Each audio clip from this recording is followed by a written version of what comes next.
Is Jade Cargill the victim of unfair criticism, or is the pressure of being a top WWE star already getting to her? Because she has absolutely fired back hard at the critics, and you're going to want to hear what the top WWE star had to say. WWE has presented the signing of Jade Cargill as a game-changing move, taking a homegrown main eventer in AEW and pushing her straight to the moon. They strapped a rocket to her back in a way a few have experienced, positioning her as a future of the division. But wait, while you may think that she's just enjoying the ride to the top, the truth is completely different. Jade Cargill herself has now come out and revealed the immense weight of that push. She's not just feeling the pressure, she's feeling a double standard. Because in her own words, she's firing back at the critics who are just waiting for her to fail. And what she said reveals the dark side of being WWE's chosen one. Jade Cargill signing with WWE was presented as a major coup for the company. But the former AEW star says her high-profile position comes with an immense amount of pressure and a different level of scrutiny.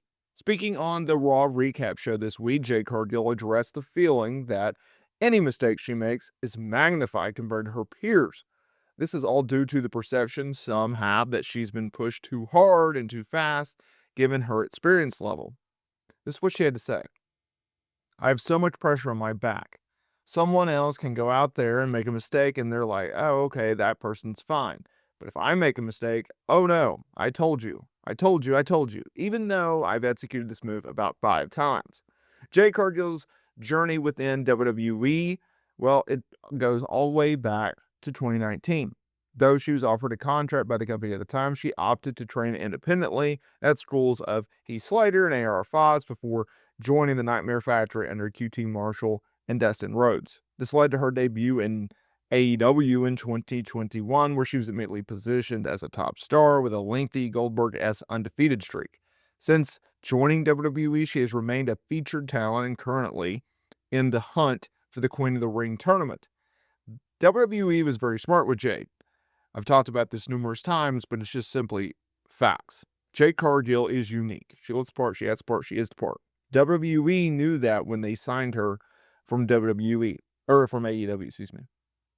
You have to keep in mind that WWE, they made a big coup when they signed Jade. What do I mean by that? So if you think about it, go back. So when AEW first launched, there was a lot of talents from WWE jumping ship to AEW.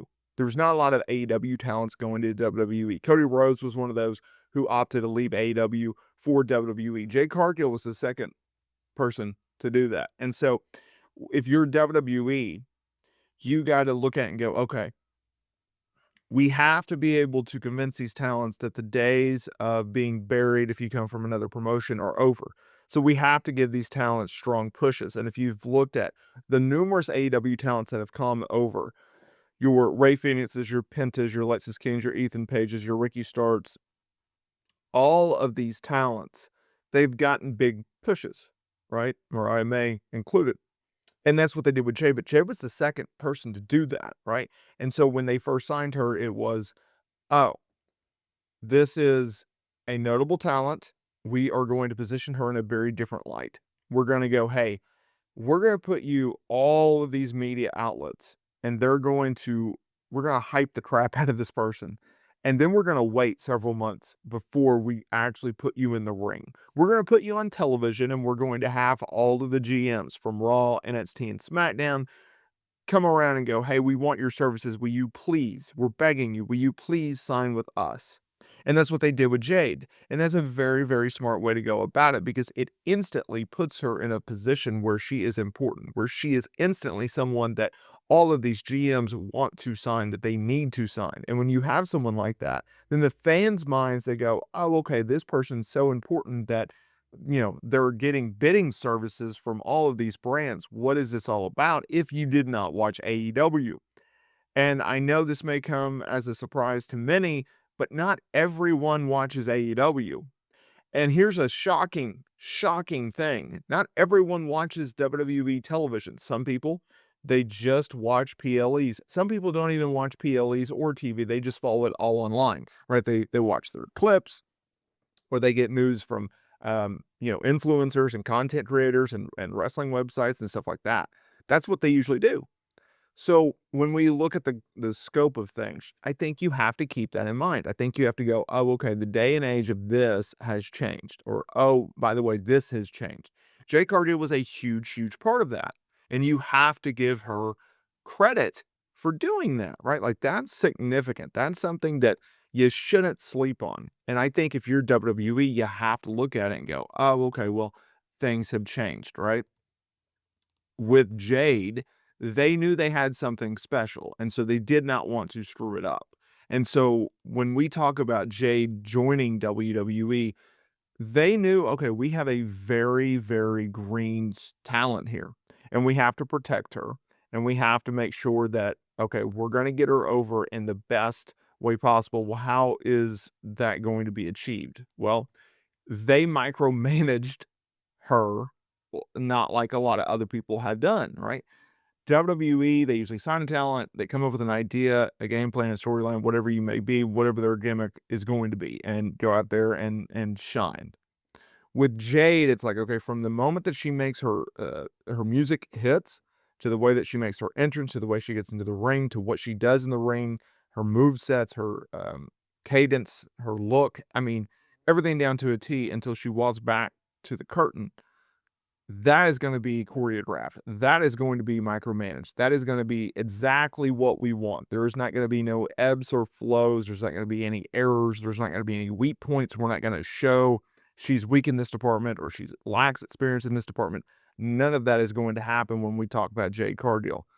That is what makes Jade Cargill different, because you just don't see that out of WWE.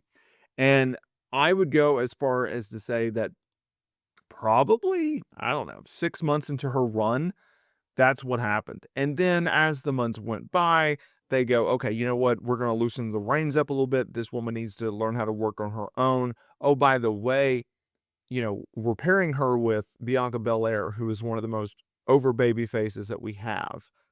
Let's give her, meaning Jade, let's just give her a little bit of reign, because we know we're going to get her over instantly. She's already over to a certain degree. She is the part, right? And so when you are the part, it just works a lot better. But let's get her a little bit more over, and let's give her a little bit more rope and see what happens. And they've done that. And I think that it's paid off in a big, big way.